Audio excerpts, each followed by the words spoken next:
What up though, y'all? It's Chris. Appreciate you connecting with me while I'm out here on the run getting things done. I'm gonna talk about the China tariff situation finally. I've had different people in my personal life ask me what I think about it. How come I haven't made a video about it? I've had a few of you guys reach out to me and ask me what I think about it. So here we go. Here are my thoughts on it. I currently am not worried. I've taken a wait and see approach to how Trump is going about this. I understood that when he said he was going to do the tariffs, that it was going to ruffle some feathers and that it had the potential to make things worse before things got better. So I'm not surprised that things are kind of rocky the way that they are. I very much anticipated this.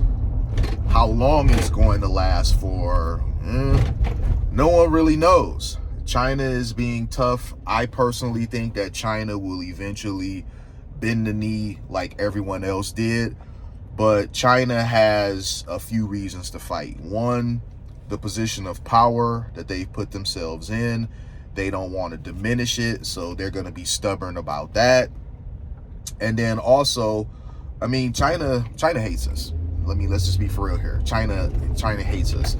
So even if China knows that it's best to go ahead and give in to Trump's demands, they have to show some type of fight. They can't just roll over. They have to absolutely give at least appearance of opposing Trump. Now, people are saying, oh, this is hurting us, it's hurting us. Oh, listen, it's hurting them too, because many of them, they can't send their stuff over here for sale because they can't afford the tariffs that Trump has put in place. So it's not just us, it's hurting them as well. Now, I know there's been some up and down with the stock market, and it's funny because I know a couple people personally who were complaining about the stock market, all while they had already pulled out and was waiting to buy the dip. So I don't know what that's about. And one of them did indeed buy the dip and made a good bit of money off of it. So I don't know what he was up to with that. Maybe just complaining for the sake of it, because I think he's got a little bit of TDS. I don't know. People are saying that everything's gonna go up because of the tariffs. That's not necessarily true. People are saying that things are gonna go up if they manufacture things over here because of the higher wages. That's not necessarily true either, because here's the thing about that. It worked over here manufacturing stuff just fine until the people before us sold us out and sent everything over there to be manufactured. It worked just fine. What ended up happening was, and this is the part that no one wants to say out loud, they ended up sending stuff over there to be manufactured so that they could have stuff made for as cheaply as possible. But they didn't pass off any of those savings to us, the consumer. They didn't. I mean, think about this.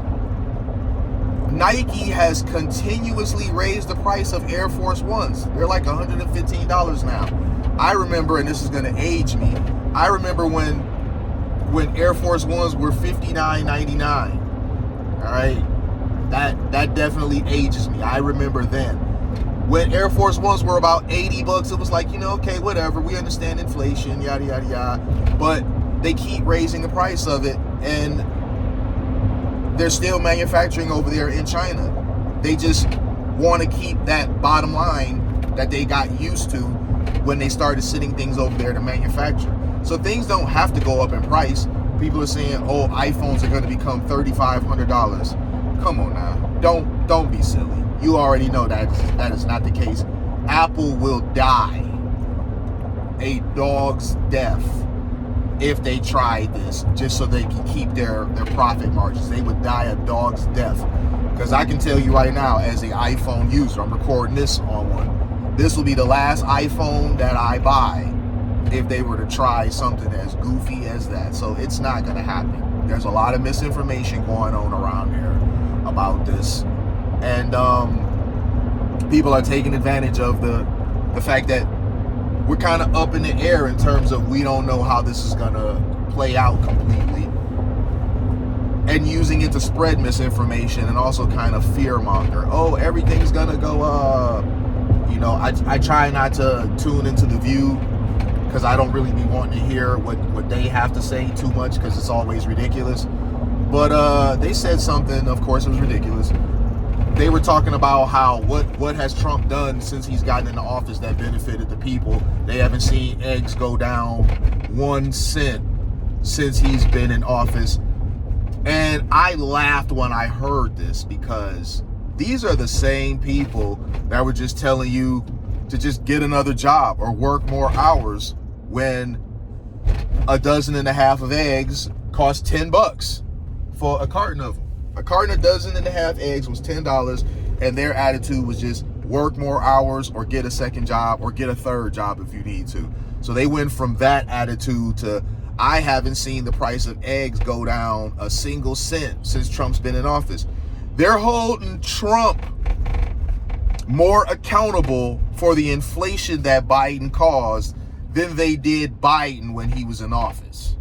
I mean, how crazy is that, man? That's why you got to take feelings and emotions out of stuff and just go with, you know, information.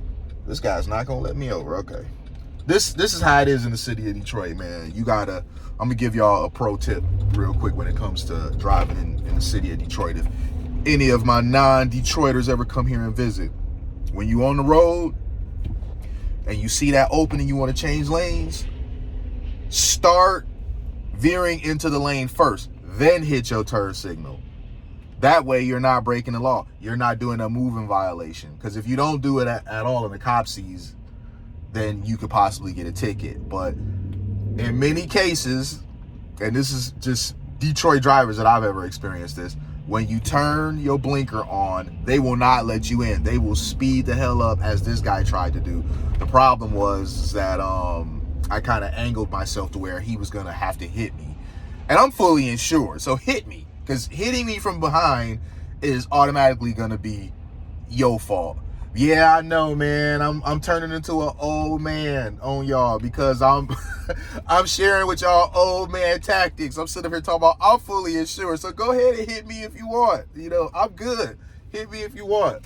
But yeah, if you ever here in Detroit, if you need to change lanes when you driving, start veering first. See the opening, start veering first, and then hit that blinker. Do not hit that blinker first thinking that somebody gonna be nice and let you over.